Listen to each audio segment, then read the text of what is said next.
Ei, gente, meu nome é Marisabel e eu vou falar um pouquinho sobre o Claude Rafestin. Ele é um geógrafo naturalizado suíço, mas ele nasce em Paris, na França, em 15 de setembro de 1936. Ele ainda é vivo, então esse mês ele faz 84 anos de idade.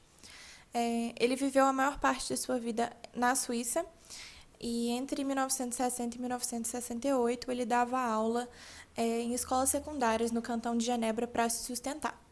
Mais ou menos em 1962, ele decide retomar os seus estudos com o objetivo de escrever uma tese de doutorado.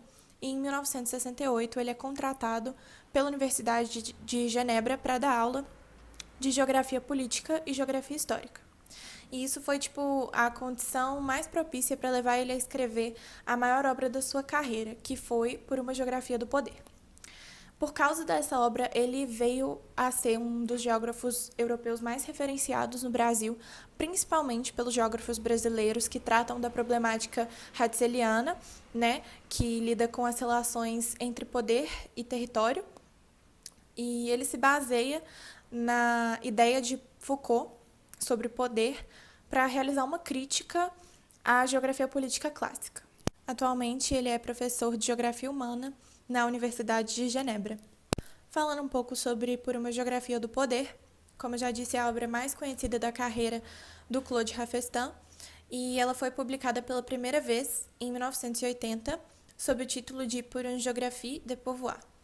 Em 1983, ela foi traduzida para o italiano, em 1993, para o português brasileiro. Nela, o Rafestin ele entende a geografia política clássica e principalmente as obras do Ratzel como uma geografia do Estado, e ele critica essa percepção tão centralizada no Estado.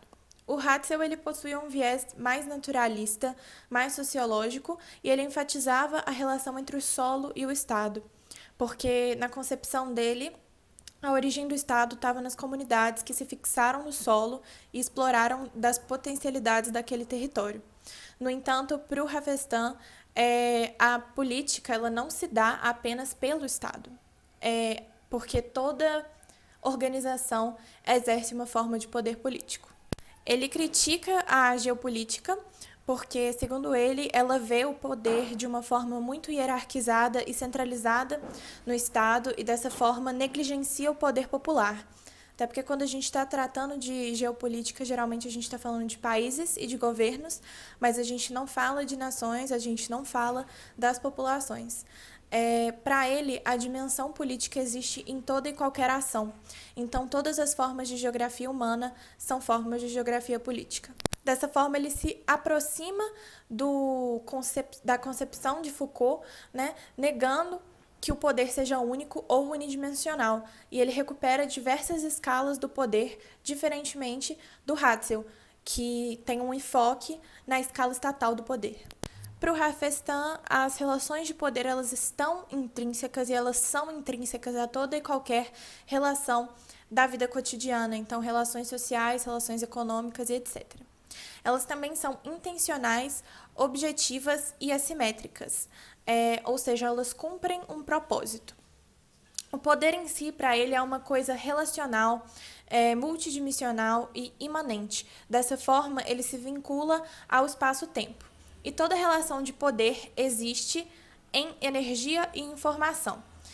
Dessa forma, a possibilidade do exercício do poder ela depende da energia e da informação, que, por sua vez, dependem da massa demográfica e da circulação.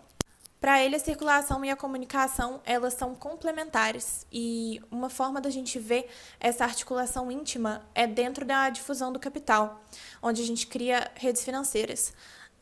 Ambas estão presentes na dominação, na tentativa de dominação das superfícies e dos pontos dos territórios, mas a circulação ela é mais geral, já que ela trata de tudo aquilo que é mobilizável, e a comunicação ela está mais relacionada à fonte do poder, já que o poder deseja ver, mas não deseja ser visto. A gente tem um exemplo disso no romance de 1984, do George Orwell, com o personagem Big Brother.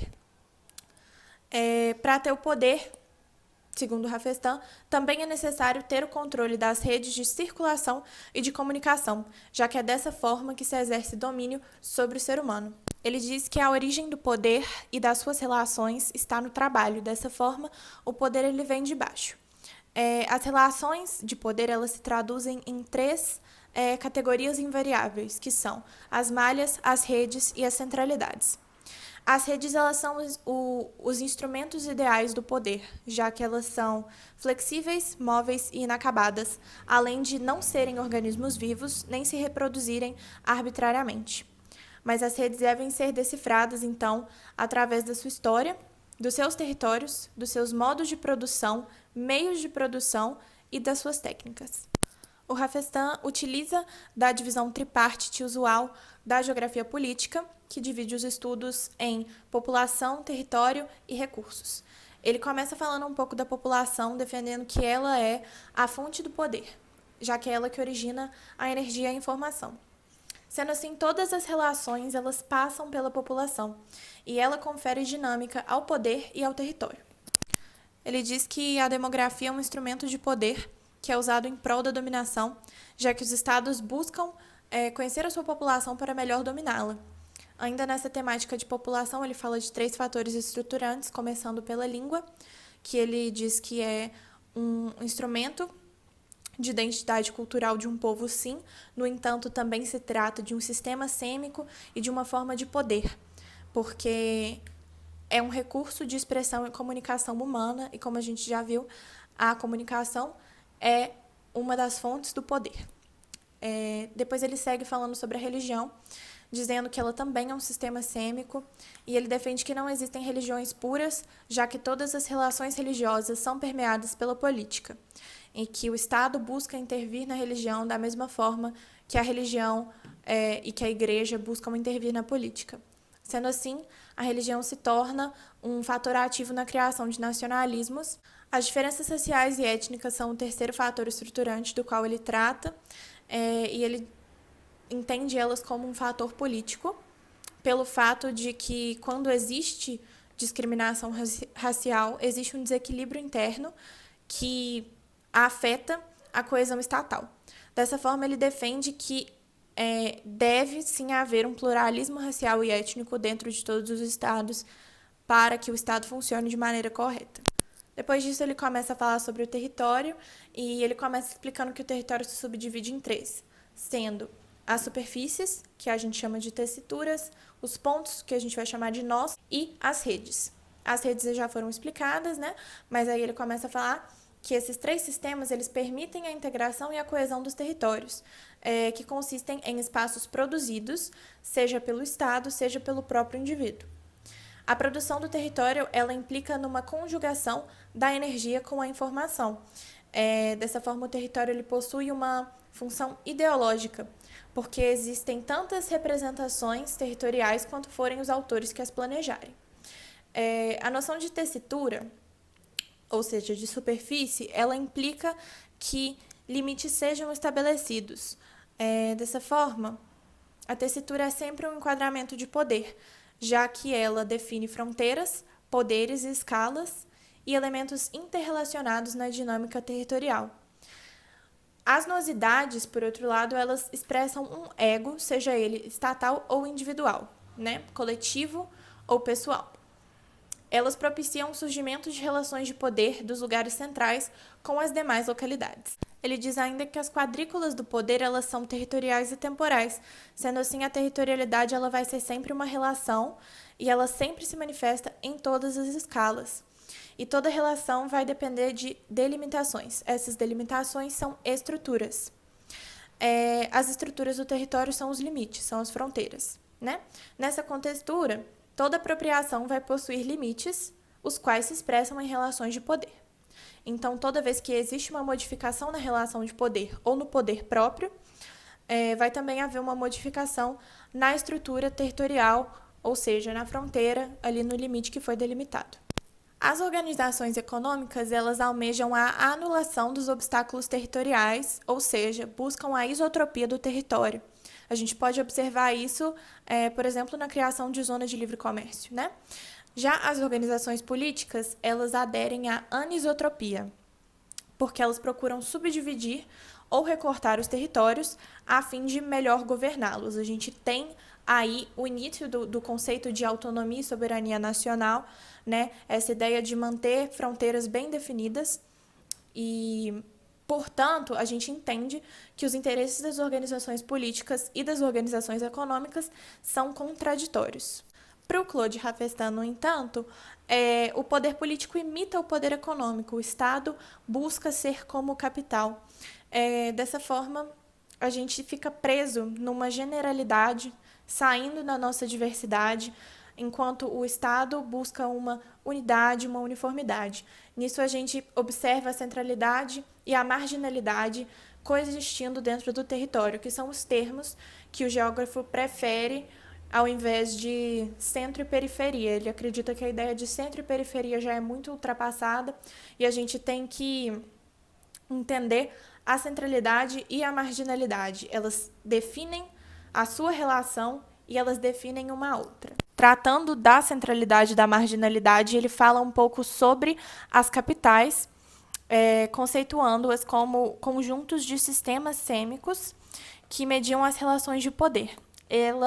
Ele diz que a capital impõe os seus códigos às demais regiões e precisa dos outros espaços para obter os recursos que ela necessita para crescer.